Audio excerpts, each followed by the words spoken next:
Leo ni siku nyingine kabisa, ni siku nzuri kabisa. Nimekuja mkoani Tanga, nipo katika eneo linaitwa Tongoni, sehemu ambayo naamini ina historia kubwa sana, na ndio maana nimekuja hapa nikuletee wewe uweze kuona kile ambacho kinapatikana katika sehemu hii muhimu kabisa. Baki na mimi kuweza kujua nini ambacho siku ya leo na kwenda kukuonesha. Nita Esco na karibu.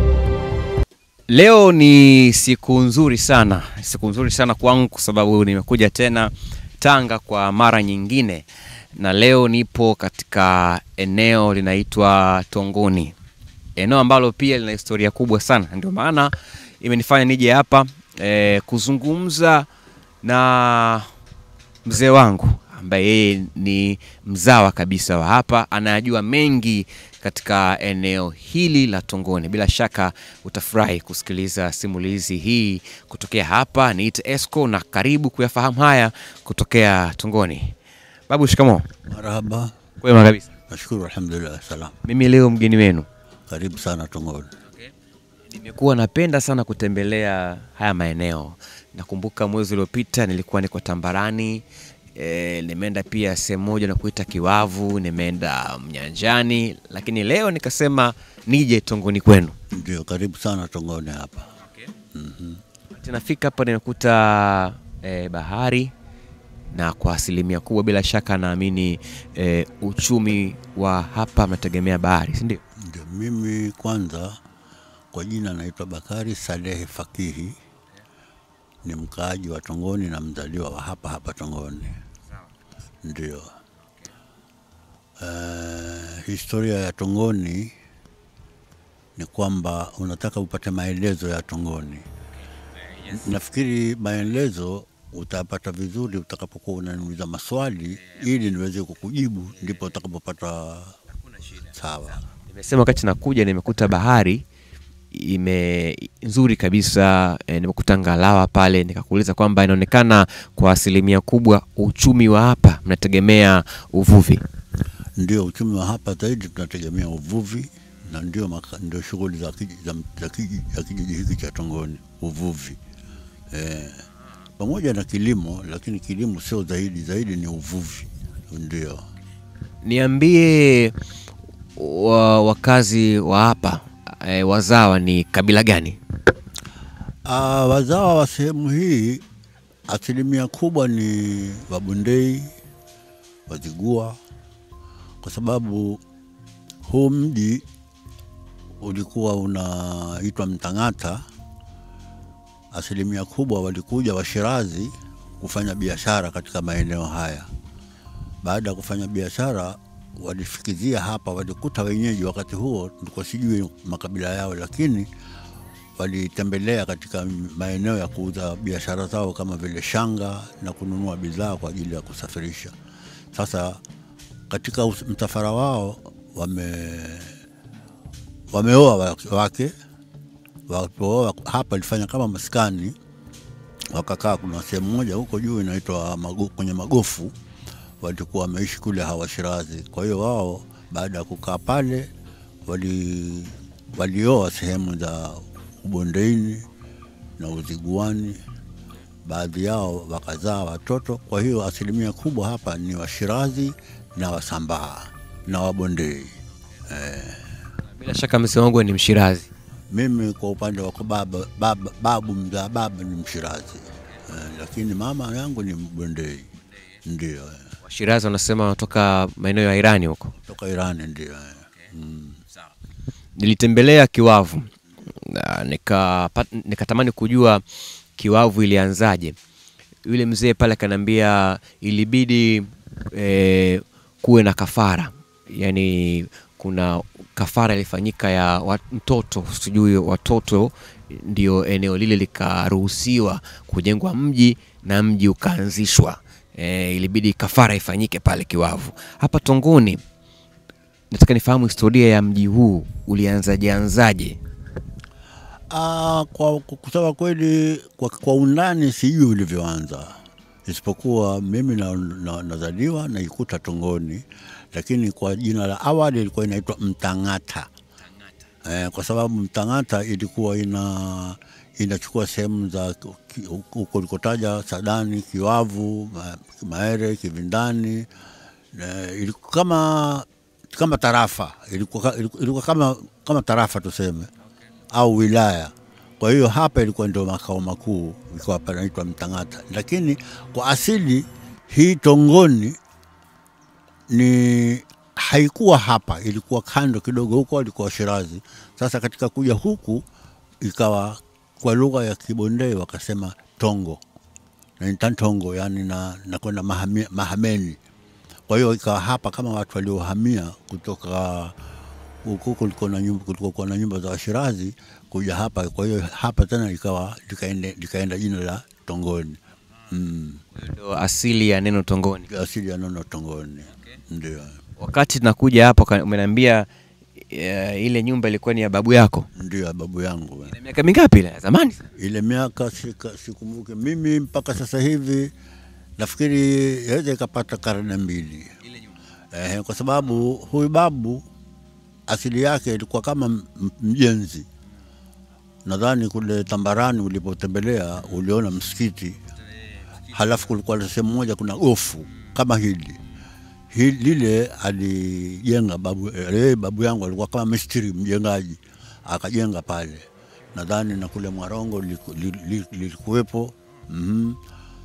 Na yeye ilikuwa ndo makazi yake hapa. Na hii nyumba ilikuwa ni ya ghorofa moja, lakini nimetumia mawe matumbawe na mawe haya kawaida, chokaa na udongo. Ndio kitu alichokuwa ametumia kwa ujenzi. Babu alikuwa fundi sana. Yeye alikuwa fundi. Angalia mjengo unaonekana kabisa sio mchezo. Manake nadhani yeye alijenga mpaka choo kilikuwa kimo mule ndani. Alikuwa choo kilikuwa ametengeneza bomba limekuja mpaka pwani. Maji yakija yanafuata ile bomba na kwenda kule, inakuwa kama fresh, inasafisha. Kwa hiyo kila bamvua tuseme ilikuwa choo kinakuwa safi, hakina nini. Katika ukoo kuna ambaye pengine amerithi ufundi kama wa mzee wetu? Kwa bahati mbaya hakuna. Na asilimia kubwa ya ukoo wangu ni ambaye nimebaki kama ni mimi na watoto wangu. Mimi ndio mwisho katika familia ya babu ya marehemu huyo. Alikuwa na jengo hilo. Alikuwa aitwa nani? Alikuwa anaitwa Fakihi. Sawa. Ndio. Wakati nakuja pia nimekuta kuna magofu kule. Yale yalikuwa ni ya kina nani? Yale magofu yalikuwa magofu ya Washirazi. Pale palikuwa na nyumba na misikiti, ambapo sasa tunaita magofu ya watalii wanakuja pale kutembelea. Kwa hiyo pale asili yake walikuwa ni Washirazi, palikuwa ndo walipokuwa naishi pale. Na ile jengo ambalo limebaki sasa zaidi ni msikiti. Utaona kibla kimebaki, lakini masalia mengine yote yamevunjika. Ndio maana watu wa hifadhi ya mazingira wamepazuia pale. Sasa hivi pana watu wanafanya shughuli za kupalinda ili watu wasiharibu ovyo. Tambarani pale nako asilimia kubwa ni Washirazi. Wanasema Washirazi wa ule umma wa Makame awali papa, wakila papa wao wanapata madhara. Nyinyi Washirazi nyinyi vipi? Sisi tunaponda tu, hatuna sio Makame umma. Unajua katika ile watu wamegawana, kuna wengine Makame umma, wengine Washirazi, wengine Mabaamiri, kiasi namna hiyo. Kwa hiyo hapa asilimia kubwa tunakula papa. Nini ambacho nyinyi mfanyi? Hatuna karibu vingi tunafanya. Hatuna, labda mambo ya dini ndio mengine hatufanyi, lakini mambo ya labda samaki, sijui papa, nini tunakula. Na wao Makame umma ni kwa sababu papa iliokoa familia ya Makame umma walipokufa baharini kule. Kwa hiyo yule papa aliwachukua kwa nguvu za Mungu, akaja nao mpaka bandarini pale, akamwacha. Sasa wakasema huyu kama alivyotuokoa hatutamla asilani mpaka kufa kwetu. Kwa hiyo familia ile ukoo ule ndio hao wanakuwa wakaitwa Makame umma, ikawa hawatumii kula papa. Nilifanya hiyo story, yule bwana akaelezea hiyo story ya kwamba sisi hatuli papa, lakini bado kuna watu wamekuwa wagumu kuamini. Wanasema hapana, huo ni uongo, hizo ni story tu za kutengenezwa. Wewe ni mtu ambaye unafahamu pia historia, unalipi la kuwajibu wale ambao pengine hawaamini katika historia zetu za zamani? Hawa wanaosema hivyo wanaona matokeo yake, kwa sababu wanapomda hudhurika, huchubuka mwili, wafanya vidonda na nini kama wao wamekula papa. Kwa hiyo matokeo yake anafanywa dawa, lakini baadaye anathibitisha kwamba kweli tukila papa huwa anatudhuru. Lakini hawa ambao wanasema hivyo ni watu ambao fikira zao ni finyu, lakini kwa hakika wale ambao walikuwa wanasema hawali papa ilikuwa ni sahihi kabisa.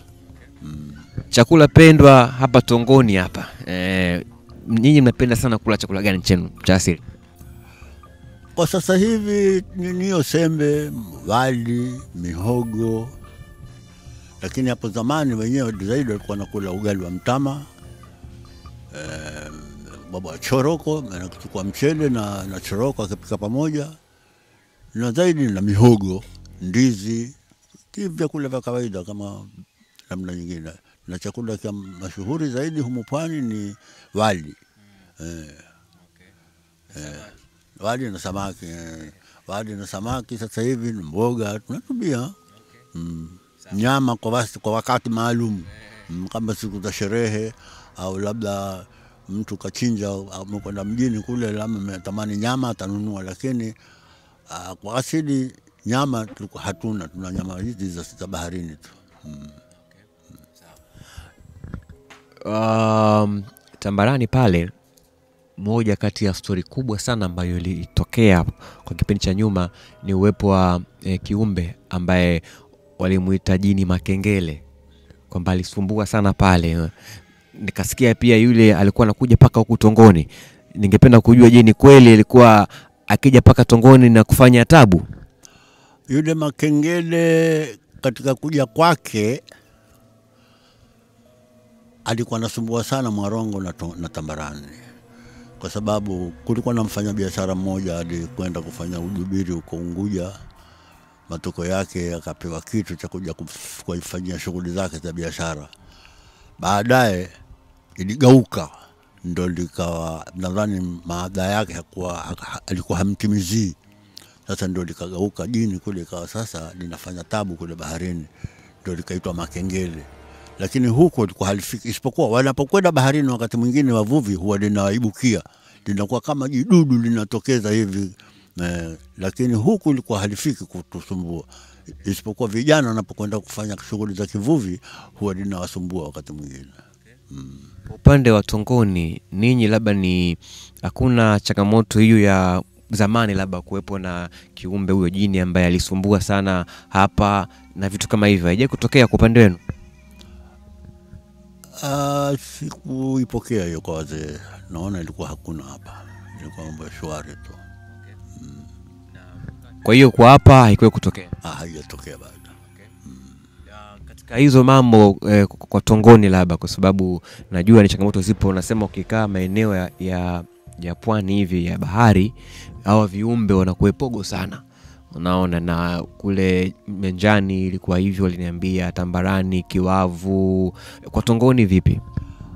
Mambo hayo yalikuwepo, kulikuwa kama watu wanaweka mafingo ili kufinga adui ya shetani na nini. Kwa hiyo kulikuwa na miko, walikuwa watu kwanza ilikuwa usiku hawafundi kwenye vinu ndu ilikuwa hawafundi, hawaruhusiwi.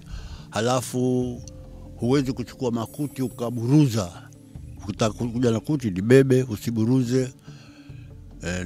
Na kula watoto kucheza huku, kula samaki, kula ovyo kando ya bahari. Mlikuwa na kama vitu mashetani yanawadhuru watu. Kwa hiyo watu walikuwa wameweka mafingo kwa ajili ya hifadhi ya familia. Na ukiburuza hayo makuti, ukianio kinu, labda huo usiku watoto wakicheza labda katika maeneo kama haya, ni madhara gani pengine alikuwa akitokea? Madhara, wakati mwingine mtoto aweza akaanguka akatapatapa hapa, ikawa kama amekamatwa na shetani. Sasa uharaka watu wanakuja kumchukua na kumputia, na ile kuburuza huwahi kufika mbali, kwa sababu asilimia kubwa ilikuwa lile neno limewatawala. Ukikuona wewe usiburuze kuti, au wewe msifunde usiku. Kwa hiyo ilikuwa ni kitu ambacho kilikuwa kimekubalika, kwa sababu wakati lilifanyika lile neno lilifanyika kwa mkutano. Kwa hiyo kila mtu, kila nyumba, alikuwa analijua kwamba kitendo fulani hakitakiwi kufanyika, kitendo fulani hakitakiwi kufanyika. Kwa hiyo ilikuwa watu wamedhibiti zile sheria ambazo ziliwekwa. Mpaka sasa mtu akiburuza kuti kuna changamoto? Sasa hivi mambo yamebadilika, yamekuwa ovyo tu. Watu wafunda, wafanya kila nini. Sawa, hakuna matatizo. Itikadi ishaondoka ile. Ningependa pia kusikia mtazamo wako ni upi katika maeneo ambayo nimepita. Hata pale Tambarani niliongea na baadhi ya watu, nikamuuliza ile story ya kwamba mtu anakuwa anafuga majini nyumbani kwake, labda hivyo, labda na biashara yake anafuga ili amsaidie kwenye biashara, anafuga ili kwenye ulinzi. Kule walisema kwamba ni kawaida, na hiyo mtu anafanya kwa lengo la ulinzi wake na familia yake na kwenye biashara yake. Hapa Tongoni hiyo hali iko? Na unafuga majini na pengine kwa ajili ya mambo binafsi? Hakuna, isipokuwa ni kama hivyo mtu tu anatafuta hifadhi ya kwenye biashara yake au nyumba yake, na tuseme tunaliita fingo. Mtu anaweka fingo, mtu atakaye kuja na ubaya kwa nyumba yake, basi atakutana na ile fingo. Kwa hiyo hakuna mtu labda anafuga majini, ukienda kule linasumbua watu. Hapa hatuna watu namna hiyo. Kama ilikuweko ni wakati uliopita, lakini kwa historia tulikuwa hatukupata hizo habari. Wako ambao wanaamini kwamba haiwezekani pengine mtu kuwa na hao viumbe, lakini pia story ya jini ya makengele ambao nilifanya Tambarani, wako ambao pia wanasema hizo ni stories za kutengeneza, hicho kitu hakijawahi kuwepo. Wewe unasema umeyashuhudia hayo, unalipi la kutuambia katika hilo? Kutokana na imani na itikadi ya mtu, anaweza akasema hakuna, lakini mwingine asema ipo. Na huyo makengele sisi tulikuwa tukiyasikia kwamba kuna jini huko laitwa makengele.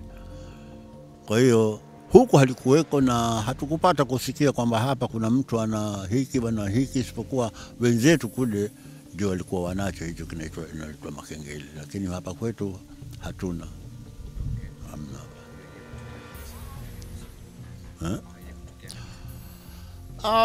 Masumbufu yanatokeza, lakini kulikuwa na taratibu maalumu, kwa sababu kila mwaka tulikuwa tunafanya zinguo katika mji, kupita kufanya tunapita mjini humu kufanya kisomo, halafu tunakwenda nje ya mji, unachinja mbuzi kule, watu wanachoma mbuzi kule, inaliwa, hakuna ruhusa mtu kuja na nyama huku. Na baada ya kumalizika zile shughuli, tunapokuwa tunaondoka kuja huku, tunaambia usiangalie nyuma. Yaani usiangalie kule utokako, kama umeelekea hivi basi ndio hivyo hivyo moja kwa moja mpaka wafika nyumbani. Hiyo ndio ilikuwa fingo la mji, kila mwaka linafanyika. Na malengo makubwa ilikuwa ni kitu gani? Malengo makubwa ni kulinda hifadhi, kulinda kulinda mji pamoja na kuwalinda watoto na wazazi wao kwa ajili ya husda ya mtu ambaye anakusudia kutaka kuleta ubaya katika mji, basi ile inakuwa kama kinga. Na zaidi ni kisomo tu, sio jini wala ni kisomo tu kumuomba Mwenyezi Mungu. Kutokea labda katika eneo hili la Tongoni kufanyika labda kitu kibaya katika eneo lenu hadi kapelekea sasa mkawa na utaratibu wa kila mwaka kufanya hizo dua na kuweza kulinda eneo, ishatokea labda matukio ambayo yalitikisa katika eneo lenu? Ilitokea wakati wa hawa wazee kabla ya sisi kujua. Sisi tumekuja kurithi tu kuona watu wanafanya hivi kila mwaka, na tunakwenda kwa wataalamu wanaangalia safari hii kisomo kifanyike kwa mnyama wa aina gani, kama ni mbuzi mwekundu au mwenye madoa madoa au namna hii. Lakini hatari ilitokea wakati wa hao kina babu. Nilisema ilikuwaje? Mimi sikupata hadithi yao. Huo mpaka leo linaendelea? Zinguo linaendelea. Kifanyika lazima kila mtu ashiriki eneo lote. Tunashiriki sote na tunazunguka pembe 4 zote za mji. Tunazunguka na malafu katikati, mwisho tunarudi kule katika mzunguko. Tunaanza katikati, alafu tunakwenda kaskazini, magharibi, mashariki, kusini, tunarudi kaskazini pale, tunamaliza shughuli, tunafanya mambo ya kuna siku nyingine kuna tengeneza mikate ya majivu au ya dona, ya unga wa dona natengeneza, alafu kila mahali ukifika tunamwaga na tengeneza kufanya kafara pale, alafu inazikwa ile, watu wanaendelea na shughuli mpaka napofika pale makao makuu, basi tunafanya hizo shughuli. Kuna siri gani kwenye mikate hiyo? Kwa sababu nilisikia pia kule Mafia kuna kisiwa kinaitwa Nyarubondo, kuna kisiwa kingine nimesahau kule jina lake, nimesahau. Wao pia wanafanya hiyo zinguo na mikate pia yapikwa. Kwa nini mikate? Why mnachagua mikate? Ile ni kafara la ibilisi. Maana ile inafanya sasa jibondo. Ile kufanya ile mikate ni kwa ajili ya kuepusha ile ibilisi, kama ni karamu yao wale wanaopenda, alafu sisi tunakwenda maliza kula nyama. Na ikitokea labda mmefanya zinguo, mtu akija kufanya ubaya hapa, kinampata kitu gani? Haitokei ghafla, lakini anapofanya ubaya atakwenda ona yeye mwenyewe kwa anakokwenda matokeo yake itamkuta. Kwa hiyo Tongoni iko salama kabisa? Alhamdulillah, tunashukuru. Hapo huwezi kuingia kizembe kuja kufanya mambo ya ajabu? Inategemea, pengine na wewe unakotoka mzito. Ukiwa mzito basi uzito utatofautiana, kama wale wapiganaji ngumi kila okay. Anapoingia mbaya hapa, mnamfahamu mtoto kwa kumtazama? Kwenye eneo lenu akiingia mbaya tu, kwa asilimia kubwa itamfahamu. Tunaonekana ile hali jinsi anavyoingia, huyu mtu si mzuri huyu. Kwa hiyo watu wanaanza tunaanza kukaa naye kwa kumwangalia nini atafanya. Lengo lake nini huyu? Lengo lake ni nini? Okay. Ndio. Kwani mmekuwa mkipata hao watu wabaya katika eneo lenu? Hapana, haijajitokeza sana hiyo. Ni mara chache zaidi. Na zaidi ni nyakati zilizopita. Sasa hivi watu tumeelimika. Wakati ule ilikuwa ni mambo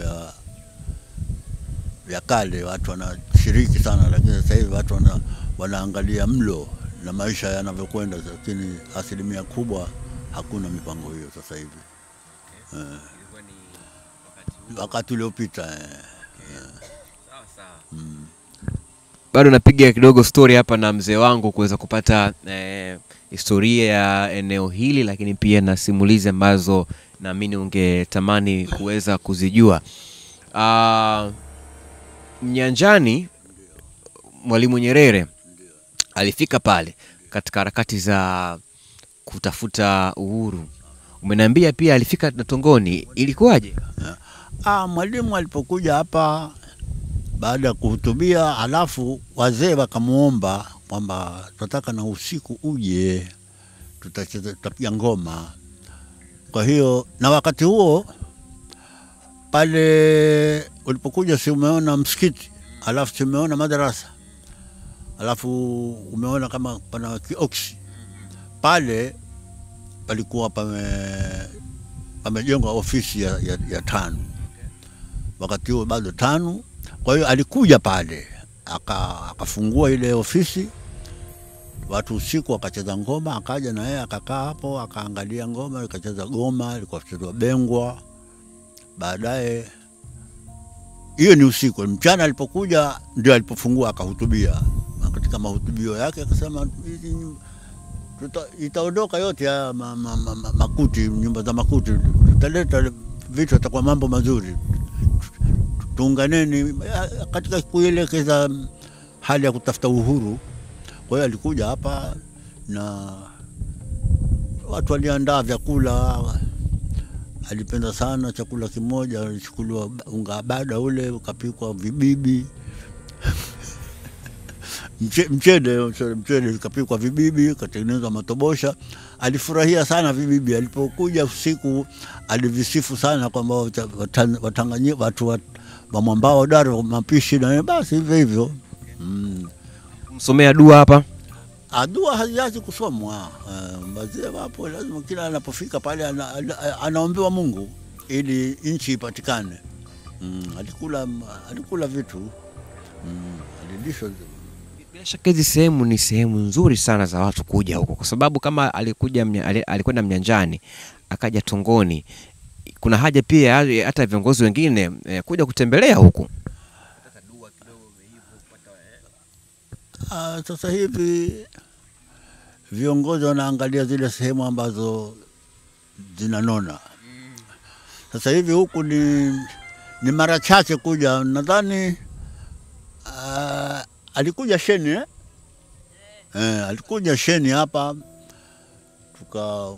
akazungumza na wananchi, alafu basi. Lakini baada ya Sheni hakuna tena, labda ni hao wabunge, madiwani kuja basi, lakini kiongozi wa ngazi ya juu bado kuanzia baada ya Sheni hakuna mwingine ambaye ashakuja hapa. Wengine wapita barabarani wakaenda Pangani na hivi, lakini kuingia Tongoni hamna. Unaweza kutuambia umewasahau? Sio Tongoni, Mwalimu alikuja hapa. Alikuja hapa, aliona kuna kitu, na maana akaja. Nataka uniambie nini fahari ya Tongoni? Wewe kama mkazi wa hapa, mzawa kabisa wa hapa, nini kinakufanya ujivunie katika eneo lako hili la Tongoni? Fahari ya Tongoni, mtu yote pale ambapo amezaliwa, kwa hiyo ndio fahari yake pale. Na fahari yetu sisi hapa ni magofu yale ya asili. Kwa hiyo ni fahari yetu sisi, watu wanakuja kuangalia, na wengine kwa ajili ya kufanya biashara, kutafutia riziki, na ni ardhi ambayo nimezaliwa. Kwa hiyo ni fahari yangu mimi kuipenda sehemu yangu pamoja na nchi yangu. Lakini hapa kwangu napapenda zaidi na pamoja na nchi yangu ambayo ni salama. Hakuna matatizo. Na kwa kuongezea ni kwamba hapa Tongoni ilikuwa ni bandari kubwa. Kabla ya Tanga hapa majahazi yalikuwa yanaingia ya wasafiri. Ilikuwa kama bandari kubwa hapa. Kwa hiyo palisifika sana, lakini baada ya mabadiliko ya ulimwengu bandari hii ikafa, ikawa watu wamekwenda kule, na ilibaki historia tu kwamba Tongoni kwa bahati mbaya yamemalizika yale mabatibati yaliokuwa ya majahazi matishari yale ya kuchukua mizigo, yalikuwa yanaonekana kule pwani, lakini yamepotea. Kwa hiyo ni fahari yetu kwamba mji wetu ulikuwa ni wa asili, na kwa namna nyingine hata hiyo Tambarani na Mwarongo asilimia kubwa imetokea Tongoni, ikienda kule kama kuhamia wakaji wa hapa. Hii ndio mama Tambarani kule, hiyo familia ambayo inaingiliana na hapa Mwarongo na kadhalika. Kwa hiyo hapa ndio mji wa awali kabla yote hiyo mingine ambayo ipo, tukiachia Mnyanjani. Sasa mzee wangu, mimi nataka tusogee pale kidogo tuonyeshe watu ule mjengo, inawezekana? Pale. Taweza. Tukasogea. Twende. Twende. Okay. Una miaka mingapi sasa hivi? Mimi nimezaliwa 1932. Okay. Kwa hiyo na sasa hivi nafikiri naweza ngapata miaka 90. 90. Nafikiri. Na unatembea Kidogo alhamdulillah. Hebu nataka kidogo utupe siri, kwa sababu sisi kufika huko kwenye umri wa miaka 90 mzee wangu. Itakuwa tumechoka sana. Umewezaje kuwa imara paka leo kwa umri wa miaka 90? Ni ubile. Hivi kufanya practice, kazi za kutembea. Basi. Okay, au vyakula pia? Vyakula vya asili. Sasa hivi vyakula ambavyo vinaleta matatizo ni hivi, ni haya mafuta yetu haya ya Korea na nini ndio yanaleta balaa. Okay. Kweli una mwili mzuri sana. Una mwili mzuri sana. Sisi sasa hivi kufikia miaka 50 tu umeshachoka tayari. Okay, maki waonyeshe. Hebu onyesha sasa jengo.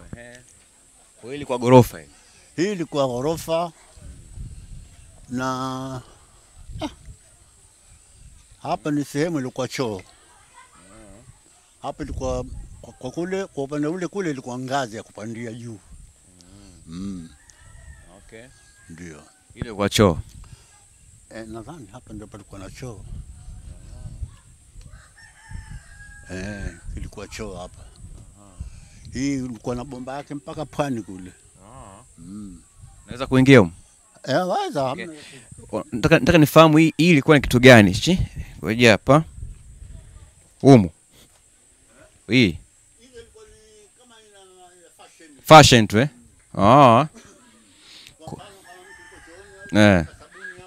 Okay. Kwa hiyo hapa ndio kulikuwa na bomba ambalo limeenda paka choo hiki hapa. Kulikuwa na bomba ambalo limeenda paka baharini kule. Karne mbili. Miaka 200. Na zaidi. Miaka 200 na zaidi. Baki mimi nifuate mimi huko. Nifuate mimi uonyeshe watu vizuri. Kwa mbali. Basi nafikiri sawa. Hapa ilikuwa kama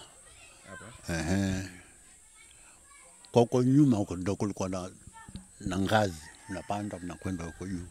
Kwa sababu ilikuwa gorofa. Gorofa moja. Ngazi ipo? Ishara ngazi. Ipo, nadhani ukibenya hapo utaweza kujua. Ngoja maki choo.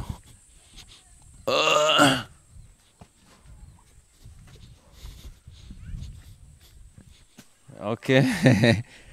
Nimeiona Onyesha hapa. Kwa hiyo hapa kwa ndio ngazi ambapo mzee anasema ilikuwa ni nyumba ya gorofa hii. Kwa hiyo ndio ngazi ya kupanda kwenda juu.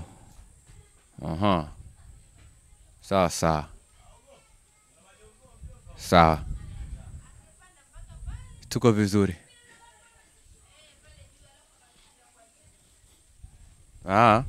Kuna pandika? Kwa ni pande?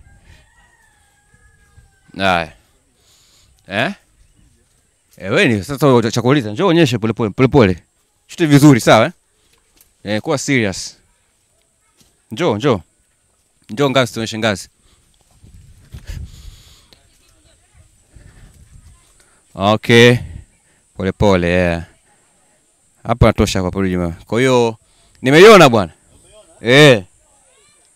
Nimeiona. Kwa hiyo ndio ngazi ya kupanda ya kwenda juu, na huu mjengo mzee anasema ni zaidi ya karne 2. Miaka 200 na zaidi. Sawa. Vya kale hivyo. Okay.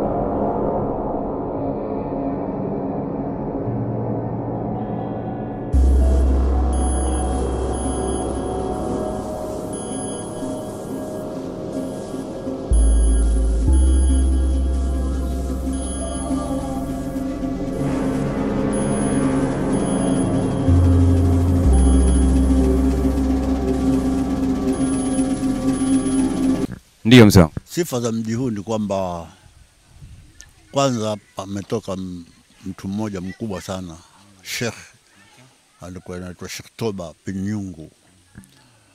Huko ndiko alikozikwa. Kwa hiyo mashekhe karibu wengi katika sehemu za Tanga na kadhalika walikuwa wakitatizika kimaswala ya kielimu, walikuwa wanakuja hapa. Tunakwenda kwa Sheikh Toba, anakuja kuuliza maswali. Na kama utakwenda kule utakwenda utaona mama atakuonyesha kaburi yake. Iko huko. Halafu utakwenda kuta kaburi limejengewa kama hivi. Ili kaburi la ndugu yake huyu babu, ndugu yake. Baada ya kufa alimjengea pale, na hapana, ni la baba mwenyewe, babu mwenyewe. Baada ya kufa wale wafanyakazi wakajenga pale. Yeye kifo chake kilitokea hivi. Aliondoka na wafanyakazi kwenda sehemu moja, kama unakwenda Sadani, kwenda chukua chokaa kwa ajili ya ujenzi wa msikiti ule wa Tambarani. Walipotoka kule wamepakia chokaa ndani ya mtumbwi, wakaja zao kufika hapo katikati, mtumbwi ule ukazama.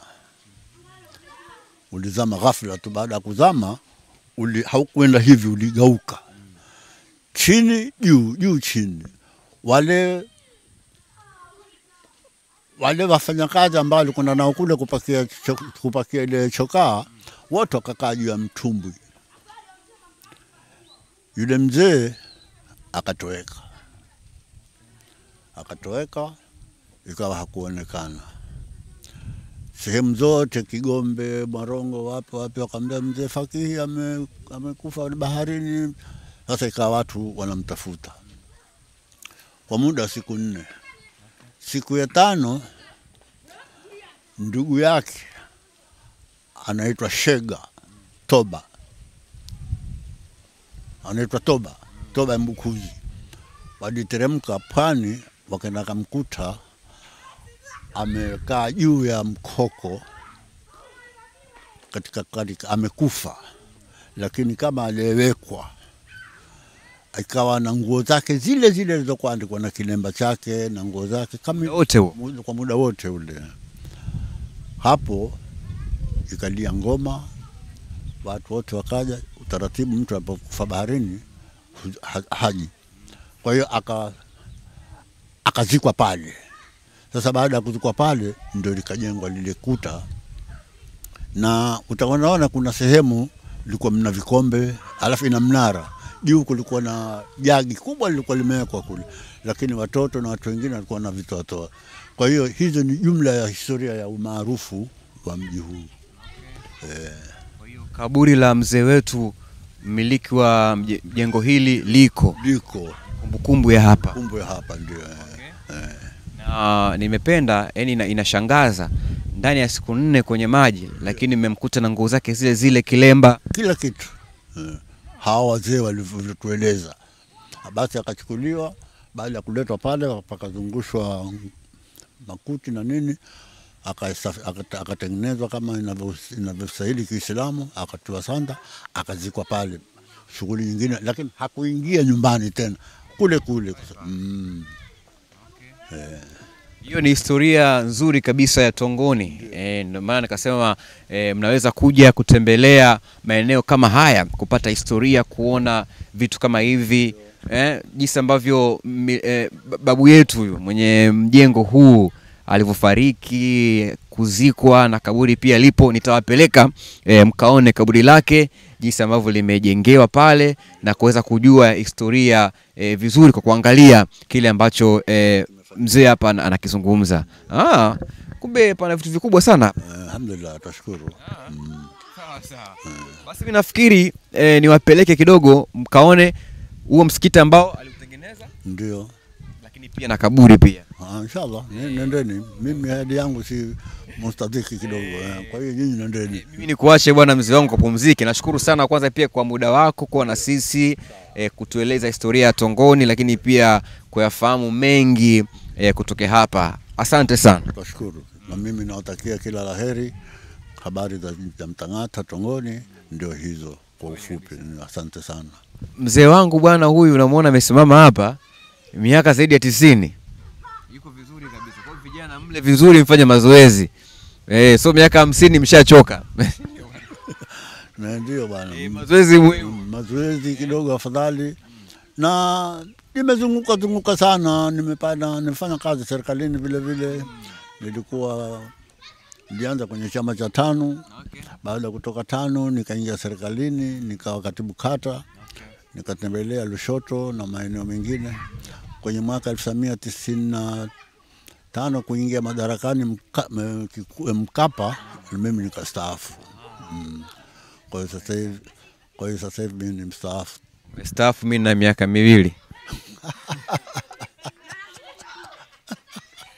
Mzongo mstaafu na miaka 2 mimi nimestaafu kuingia madarakani 95 ndani mwalimu mzee Mkapa. Sawa. Mimi nimefurahi sana. Asante sana. Nikaangalia basi msikiti na hilo kaburi. Basi inshallah. Asante. Natakia kila laheri. Asante.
Sasa huu ndio msikiti ambao umejengwa na mzee Fakii, babu yake na mzee wetu pale, mzee Bakari, Bakari Swaleh. Huu ndio msikiti ambao nasema umejengwa wakati huo. Msikiti wa zamani, ni msikiti mkongwe kabisa, una miaka na miaka. Upo hapa Tongoni kama sehemu ya makumbusho ama kumbukumbu. Njoo hivi, nifuate. Njoo hivi kwa kutuonyeshe moja sehemu ya bwana samani. Chukua kidogo msikiti huu. Asalamu alaykum. Kwema. Kama unavyoona huu ndio msikiti ambao upo Tongoni hapa. Ulijengwa na mzee Fakii kwa kipindi hicho, miaka ya zamani kidogo. Njoo.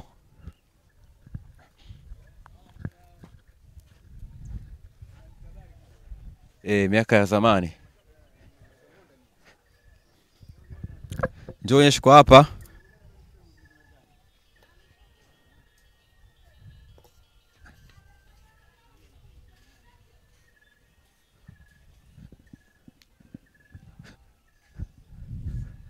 Yeah, kwa hiyo huu ndio msikiti ambao mzee wetu Bakari alikuwa anatueleza, msikiti ambao umetengenezwa ama umejengwa na babu yake miaka ya nyuma kabisa. Upo hapa Tongoni, miongoni mwa sehemu za kumbukumbu na sehemu za historia kubwa kabisa katika eneo hili kama mnavyoona.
Sasa tumefika kwenye kaburi la mzee Fakii, mzee ambaye ameacha historia kubwa katika eneo hili la Tongoni, na ni babu yake na mzee Bakari.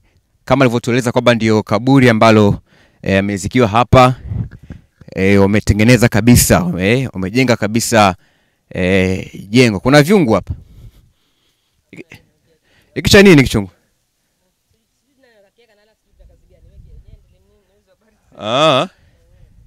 Mambo sijakawa mengi hapa. Kwa hiyo hili ndo kaburi la mzee Fakii, kama ambavyo mzee wetu pale Bakari alitueleza jinsi ambavyo kifo chake kimetokea, na wakaamua kumzika huku pwani, maeneo ya kwenye fukwe hii ya hapa Tongoni. Kuna kinara hapo, kuna mnara umejengwa hapo. Babake ili hapa la babake nani? Shetoba. Hili la Fakii mwenyewe. Jingine pia ile. Kwa hiyo ni familia. Hizi ni familia kabisa mbili ambazo zime hapa. Ni kila mtu anazikwa hapa. Yaani familia hiyo ya mzee Fakii ndio anazikwa hapa. Kwa hiyo makaburi mengine ambayo mnaona hapa ni familia ya mzee Fakii. Umeona Kwa hiyo hao wote ni ndugu. Familia ile ndio sehemu yao ya kuzikwa. Sehemu yao ya kuzikwa ndio hii. Ni sehemu ya kumbukumbu kwenye familia na ni historia kabisa ambayo inapatikana hapa, na bila shaka unaona hiki ambacho kimefanyika katika eneo hili.